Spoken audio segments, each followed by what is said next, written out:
Parliament में और जो असेंबली है उसमें इस पे चर्चा इसलिए नहीं हो रही, डेक्स्ट्रोमेथोर्पेन नाम लेने में ही दिक्कत आएगी बहुत सारों को, तो कि इसका नाम ही कैसे ले, कप सिरप मतलब कप सिरप होता है, डेक्स्ट्रोमेथोर्पेन क्या है फिनाइलेपिनेफ्रिन नहीं बोला जाएगा, म्यू रिसेप्टर क्या होते हैं, एनएमडीए रिसेप्टर क्या होता है, कैसे दवाई असर करती है, नहीं पता। अब संसद के अंदर चर्चा कैसे करा लोगे आप इस पे? हम जेनरिक और ब्रांडेड एक जैसी होती है, यहां फर्क आता है। जेनरिक में भी एपीआई वो होता है, ब्रांडेड में भी एपीआई वो होता है, सेम है एपीआई दोनों में। आप 5 रुपए का कप सिरप लाओ, आप ब्रांडेड कंपनी का 50 रुपए का कप सिरप लाओ, दोनों में, हाँ साहब, दोनों में डेक्स्ट्रोमेथोर्पेन है, दोनों में 10 मिलीग्राम ही है, दोनों में 20 मिलीग्राम ही है, लेकिन फर्क किस में है? एडिटिव्स में, एडिटिव्स की क्वालिटी में। यह पाया गया था कि दवाइयां जो बन रही थी उनमें कप सिरप के अंदर और कई और दवाइयों के अंदर सॉल्वेंट जो होता है ना, वो मिला रहे थे जो पेंट में मिलाते हैं, डाइथाइलिन ग्लाइकोल और इथाइलिन ग्लाइकोल, जो पेंट होता है ना, दीवारों पे पेंट करते हैं, उसको घोलने के लिए जो चीज मिलाते हैं ना, वो दवाइयों में मिला के बेच रहे थे। अब वो जो इकोलाई है, वो मान लो वो वाला है जिससे एचयूएस हो रहा है। एचयूएस क्या होता है? आपकी किडनी फेल हो जाएगी एचयूएस में।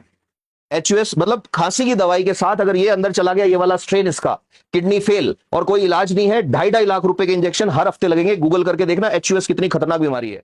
सरकार फ्री में दवाइयां देती है, हॉस्पिटल में मिलने वाली फ्री दवाई को सरकारी डॉक्टर की पर्ची पे एक आदमी अपने बच्चों को पिलाता है, कंप्लेन लेके वापस आते हैं कि साहब बच्चे बीमार हो रहे हैं इस दवाई को पी के। डॉक्टर कहते हैं ऐसा कुछ नहीं है। वो डॉक्टर उनका वहम दूर करने के लिए ढक्कन खोलते हैं और खुद पी जाते हैं दवाई को।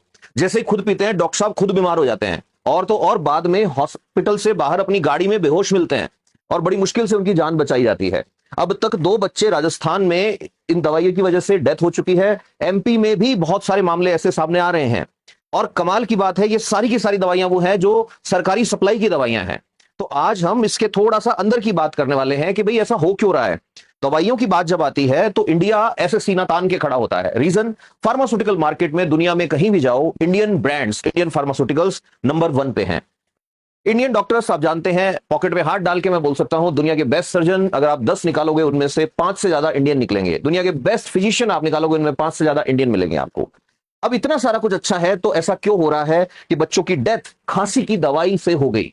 क्या ऐसा अभी हुआ है 2025 में ही पहली बार, या नींद में सो रहे थे या सोने का नाटक कर रहे थे?